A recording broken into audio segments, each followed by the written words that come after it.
Olá, boa tarde. Hoje, terça-feira, 26 de março de 2019. Milhares de pessoas enfrentam horas numa fila no Vale do Anhangabaú, no centro de São Paulo, em busca de uma vaga de emprego.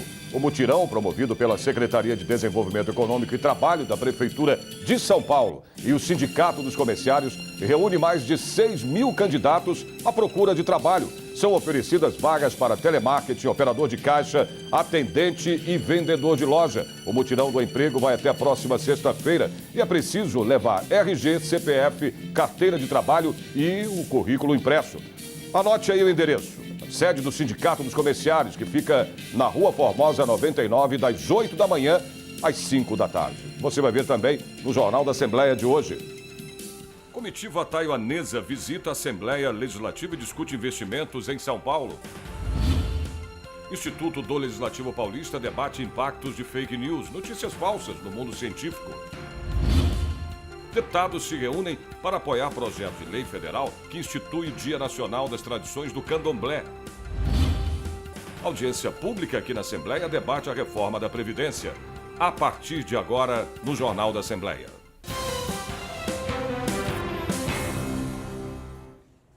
Parlamentares participam de uma audiência pública em defesa dos animais comunitários.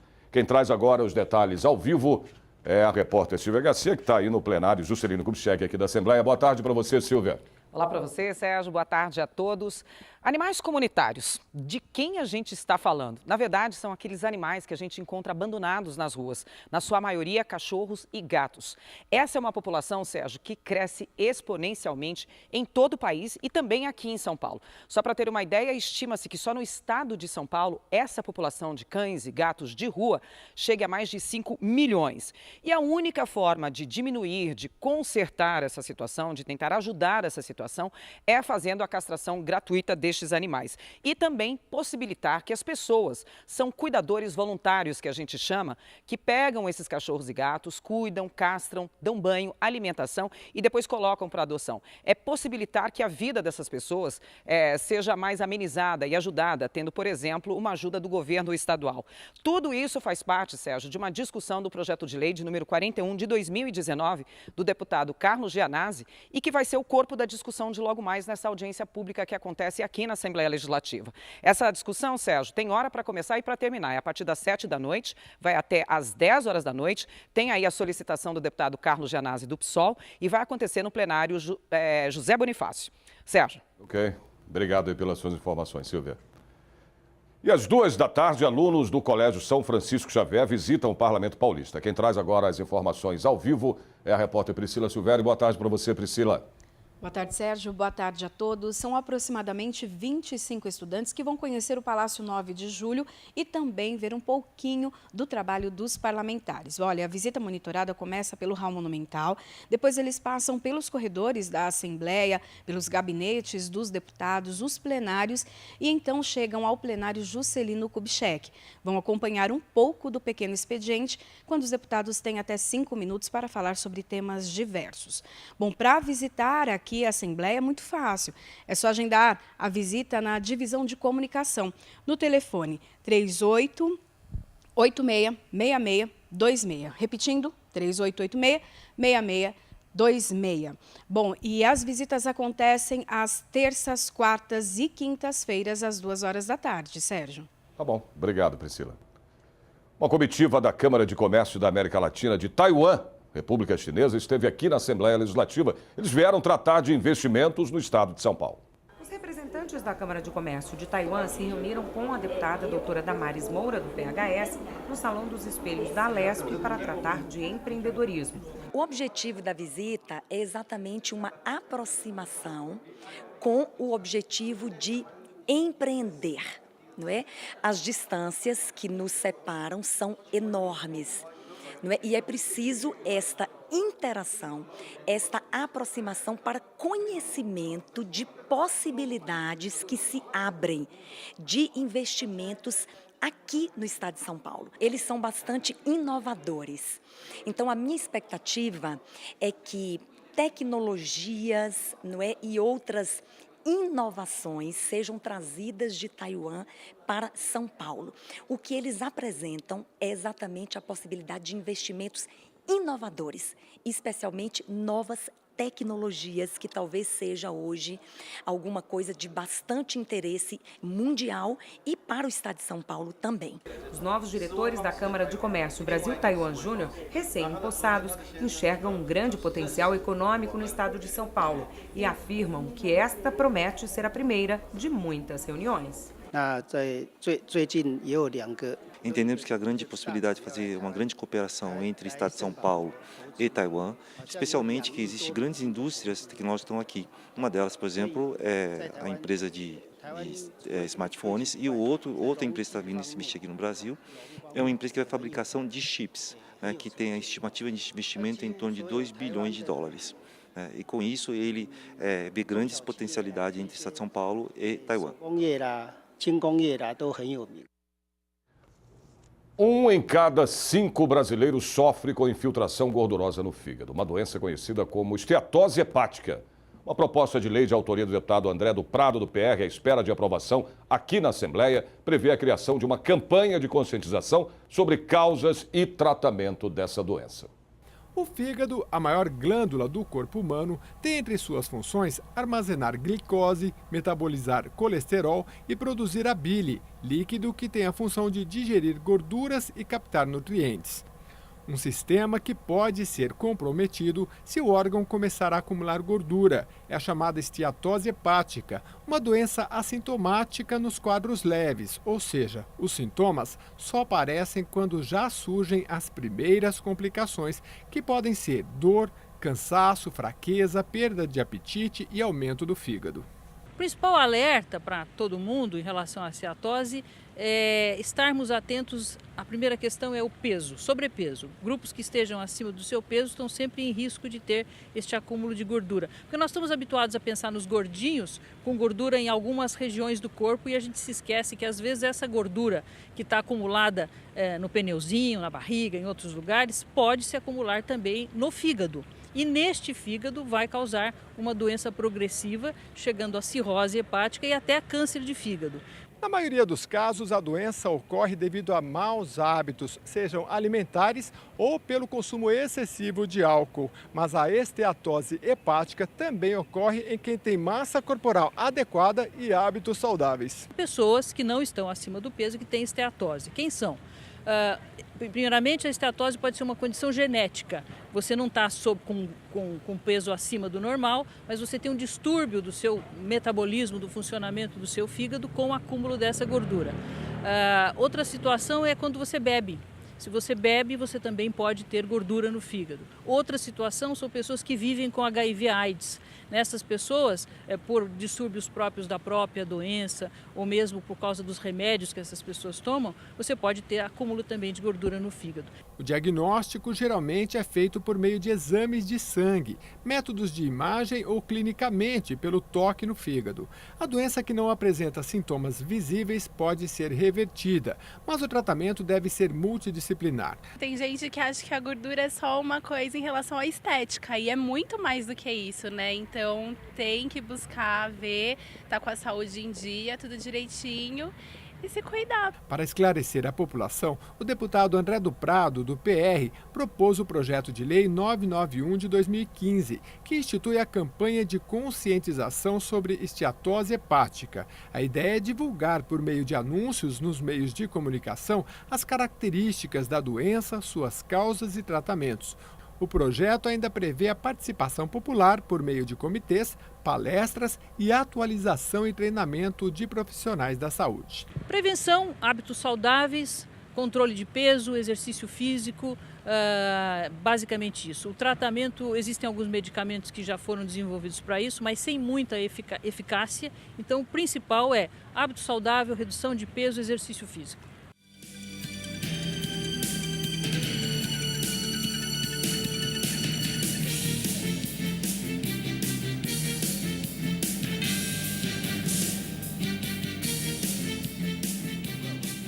O ILP promove debate sobre as consequências do fake news, que são as notícias falsas no mundo científico. Nós voltamos em instantes.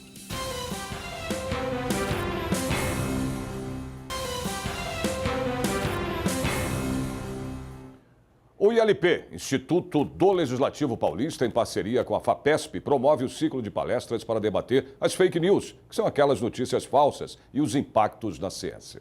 A propagação de notícias falsas, mais conhecidas como fake news, não é um fenômeno novo, mas, com a era digital, vem ganhando força pela facilidade e rapidez dos compartilhamentos. As pessoas precisam se precaver, distinguindo a informação de qualidade desse ruído que hoje pulula nos meios digitais. Um evento como esse, ele tem como foco específico o dano que as chamadas notícias falsas ou os fenômenos da desinformação causam, especialmente quando se trata de informação científica, que pode levar muitas vezes a população a formar uma opinião distorcida sobre assuntos de interesse público. Mas o hábito de propagar boatos e fatos distorcidos não se limita apenas à internet, e os resultados podem ser sentidos em diversos setores da sociedade, inclusive no meio científico. Um físico alemão que, enquanto trabalhava num importante laboratório nos Estados Unidos, ele começou a publicar artigos que revolucionariam a área da nanoeletrônica, por exemplo. E as pessoas ficaram assim absolutamente excitadas com essas novidades, né? Porque ele estava, na verdade, dizendo que todo mundo queria ouvir, né? Que bom que seria que se um dia se descobrissem essas coisas. Mas os artigos eram todos falsos. Ele chegou a ganhar prêmios e cogitava-se até que um dia ele receberia o prêmio Nobel por aquelas descobertas, tal. E em menos de 2 anos ele foi assim do ápice, né, da glória para o total descrédito. O ciclo de palestras Fake News na Ciência aconteceu aqui no Auditório Franco Montoro da Assembleia Legislativa de São Paulo. Entre os assuntos discutidos, os impactos das notícias falsas nas campanhas de imunização. De acordo com Helena Sato, diretora técnica de imunização da Secretaria de Estado da Saúde de São Paulo, as notícias falsas interferem na quantidade de vacinas aplicadas no estado. Muitas pessoas têm deixado de procurar a imunização em São Paulo. É que as nossas coberturas nos últimos 2 anos, chegavam, antes dos últimos 2 anos, chegavam em 95%. E atualmente as coberturas das nossas vacinas têm em 88%. Fake news do tipo, a vacina do sarampo não protege, a vacina do sarampo pode causar autismo. Essa informação, essa notícia já é veiculada já há muitos anos na Europa. São vacinas que irão proteger essas nossas crianças, esses nossos filhos, contra as principais doenças mais graves que poderão ocorrer no nosso país. Deputados estaduais se uniram aqui no Legislativo Paulista para apoiar o projeto de lei federal 3.551 de 2015, que institui o Dia Nacional das Tradições das Raízes de Matrizes Africanas e Nações do Candomblé. O evento foi no auditório Teotônio Vilela e reuniu representantes de mais de 15 instituições e associações ligadas às religiões africanas. Importantíssimo para a Umbanda e para o Candomblé. Hoje estamos aqui por conta do Candomblé. E o que o deputado Vicentinho, a deputada Alessi, tem feito pelas religiões são muitos. Muito mesmo, porque a intolerância corre solta. Temos casos diários e hoje a LESP é uma casa que nos acolhe para que possamos pleitear alguma coisa melhor sobre isso. Quando a gente fala de uma PL, que são letras frias, a gente não sabe que o país tem uma história de resgate, uma história de referência da nossa vida, dos negros e das negras. E assim, eu sou secretária de combate ao racismo da CUT de São Paulo, e nós, trabalhadores e trabalhadoras, precisamos de discutir isso no local de trabalho. Porque as pessoas têm seus preceitos, usam sua roupa branca, seus torsos, são discriminadas. E quando a gente discute uma PL, as pessoas têm que entender o que é religião. A religião, tanto quanto a judaica, como a budista, como a evangélica, como as pentecostais, a católica. É uma religião que tem que ser respeitada. E a gente está aqui hoje a divulgar isso e desmistificar esse preconceito que tem contra a religião de matriz africana. Na justificativa do projeto, alguns números chamam a atenção. Cerca de 3 milhões de brasileiros, ou 1,5% da população total, declaram o candomblé como sua religião. É um movimento que preza muito pela nossa religião, né? Que a gente está se mostrando que nós somos religião, não é aquele negócio de fundo de quintal, macumba, templo de macumba, então é realmente uma religião. Então essa é uma das brigas, né, que a gente tem nesse dia para a movimentação.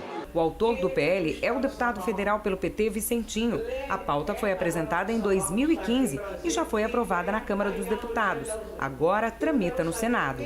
Eu sou católico, a minha paróquia é São José em São Bernardo do Campo, mas eu luto muito contra a intolerância religiosa, para superar essa intolerância. Tanto é que eu fui indicado o único deputado brasileiro a fazer parte do Parlamento Internacional pela Tolerância e Paz. São 55 países hoje. E este projeto já foi aprovado na Câmara, para encurtar a conversa, aprovado em todas as comissões. E agora ele está no Senado. E vou falar para vocês em primeira mão que o relator desse projeto é nada mais, nada menos do que o nosso querido companheiro Paulo Paim, o que me ajudará muito e nos ajudará muito para a aprovação final do projeto. Deputados estaduais do Parlamento Paulista que apoiam a iniciativa estiveram no evento. Já que a gente defende a pluralidade de ideias e pensamentos pedagógicos, a gente também defende a pluralidade de representação religiosa. Estar aqui, né, nesse movimento, enfim, é muito importante, né, por conta da dimensão que esse tema toma nesta conjuntura. O ato solene que discute a importância da legislação para todo o Brasil foi proposto pela deputada pelo PCdoB, Leci Brandão. Desde 1985 que eu acompanho essa religião, não sou uma pessoa, espalhafatosa, não sou fanática, absolutamente. Respeito todas as religiões, mas tenho um carinho, uma gratidão enorme pela religião de matriz africana. E estou muito feliz do deputado Vicentinho ter procurado a gente para que nesta Assembleia, nesse espaço, nós pudéssemos reunir essa família linda aqui, grande, que está aí, tá, para a gente poder batalhar cada vez mais por esse projeto de lei que se tornará uma lei, se Deus quiser. Oxalá assim quer, axé.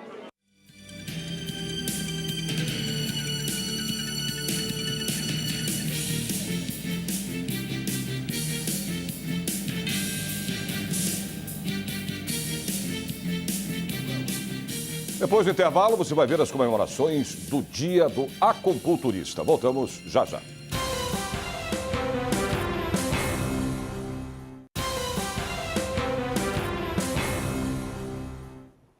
Dia do Acupunturista foi comemorado aqui na Assembleia Legislativa. Confira agora na reportagem.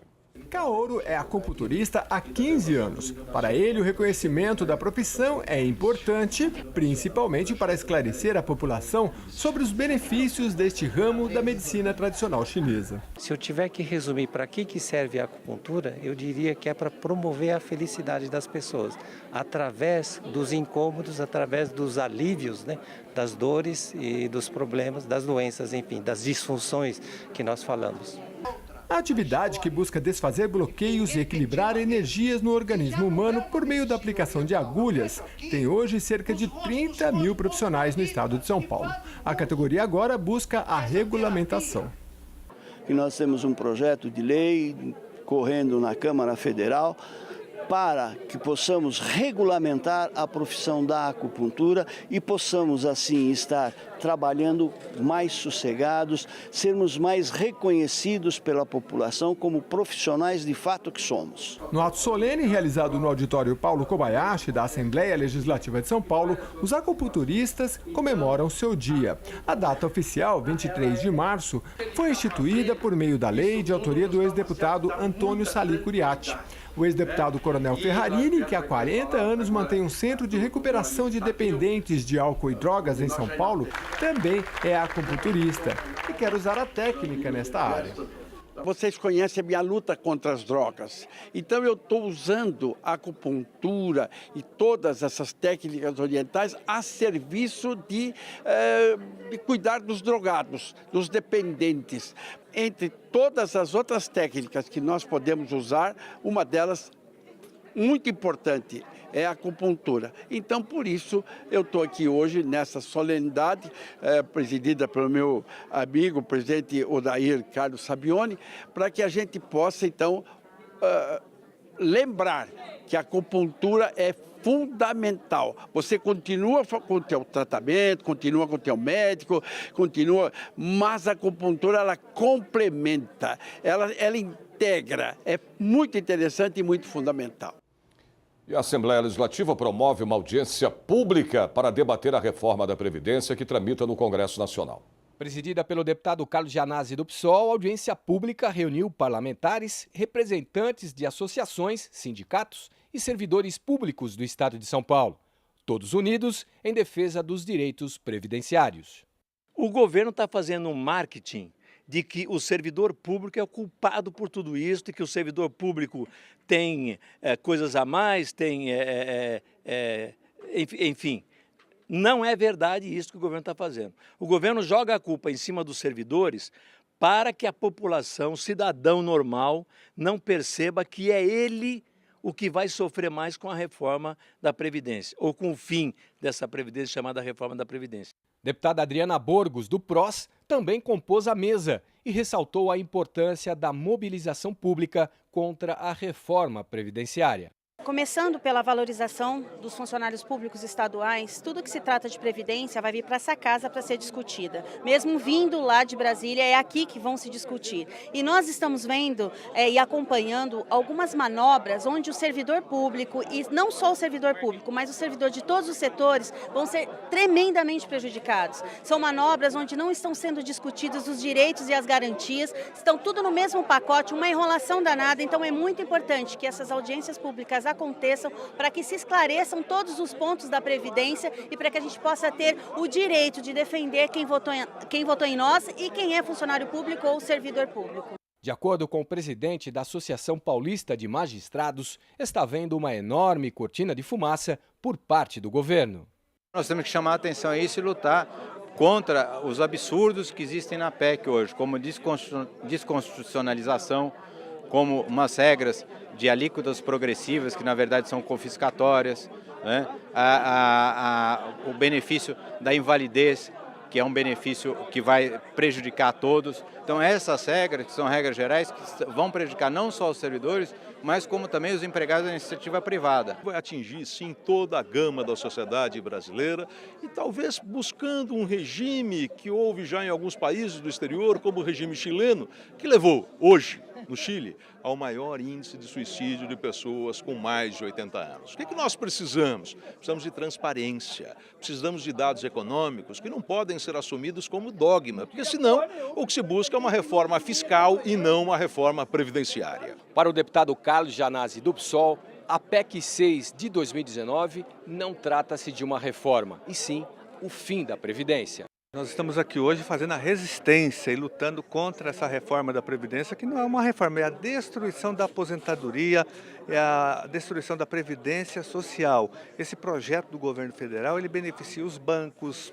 os especuladores da dívida pública e as empresas privadas de previdência, mas a população será duramente prejudicada porque se o projeto for aprovado, ninguém mais no Brasil vai conseguir se aposentar. Por isso que nós estamos aqui hoje na Assembleia Legislativa com esse grande movimento, com as associações, sindicatos, fazendo a luta para que ela não seja aprovada. O brasileiro é, por natureza, criativo e aproveitar essa capacidade ajuda a melhorar a qualidade de vida. O deputado Rogério Nogueira, do Democratas, criou um projeto de lei que pretende incluir o ensino do empreendedorismo nas escolas da rede pública de São Paulo. Ana Paula, Wagner e Diego tiveram uma ideia para ajudar deficientes visuais. Os estudantes criaram uma bengala que é ligada a um sistema de GPS. Por enquanto, a bengala é apenas um protótipo. Mas a ideia deu tão certo que foi premiada em uma feira de empreendedorismo. Nós pensamos no GPS, né, um assistente de voz para a locomoção dele. Se ele quiser ir num shopping center, ele só falaria o nome do shopping e o GPS indicaria ele. Na área de transporte, ele poderia pedir como um táxi, um 99 ou Uber, ou senão ele mesmo seria indicado até o ponto mais próximo do local para ele se pegar o transporte público e chegar até o shopping. O projeto começou durante as aulas de empreendedorismo que são oferecidas junto com o curso de logística. Nós trabalhamos a postura empreendedora já em todos os cursos e por fora nós oferecemos oficinas empreendedoras, que é até uma forma de motivação para esses alunos, né? E eles trabalham, o que eles trabalham nessa oficina? Né? Plano de negócio, noções financeiras, né? Eles vão aprender passo a passo de como criar o seu próprio negócio no decorrer do ano. Esses alunos que têm essas noções de empreendedorismo, de uma certa forma, eles vão ter um destaque na carreira profissional deles. Uma pesquisa da Federação das Indústrias do Rio de Janeiro mostra que o Brasil é um país de empreendedores.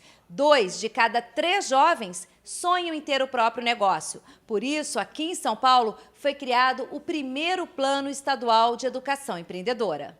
As escolas do ensino fundamental e médio da rede pública têm até 2024 para incluir o ensino do empreendedorismo na grade curricular. O assunto também está sendo discutido na Assembleia Legislativa de São Paulo. De acordo com o projeto de lei 597 de 2018, do deputado Rogério Nogueira, todas as escolas da rede estadual devem ensinar os conceitos do empreendedorismo. Hoje, a educação financeira, que anos atrás nem estava dentro, né, do vocabulário do brasileiro, porque nós tínhamos aí finanças pessoais e aí eu tinha que cuidar dos meus valores, dos meus recursos apenas e não entender isso dentro de um consumo, tá? Vem a educação financeira para realmente não dar apenas orientações nem dicas, mas para educar, fazer com que aconteça um modelo mental para um consumo consciente e não apenas do recurso dinheiro, mas de qualquer outro recurso, principalmente dos nossos recursos naturais. Para Ana Rosa, a educação financeira também deve ser incluída nas escolas. Hoje nós estamos caminhando por um processo de colaboradores nas empresas de forma diferenciada, né? Nós temos formatos diferentes de contratações e estes meninos eles precisam estar preparados para isso. Por enquanto, a bengala é apenas um protótipo, mas com as lições de empreendedorismo, o grupo vai continuar lutando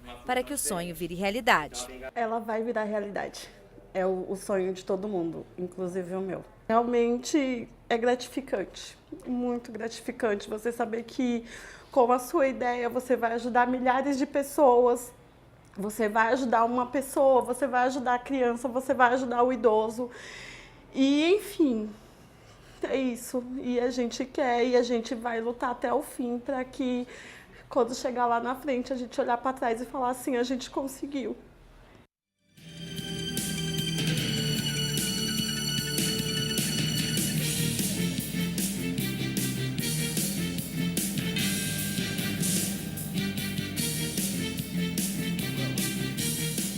O Jornal da Assembleia desta terça-feira termina aqui, lembrando a você que a partir das 2h30 da tarde a TV Alesp transmite ao vivo a sessão plenária, que você pode acompanhar através do nosso site, que é o al.sp.gov.br ou também pelo YouTube. A gente se vê de novo amanhã a partir do meio-dia. Até lá e ótima tarde para você.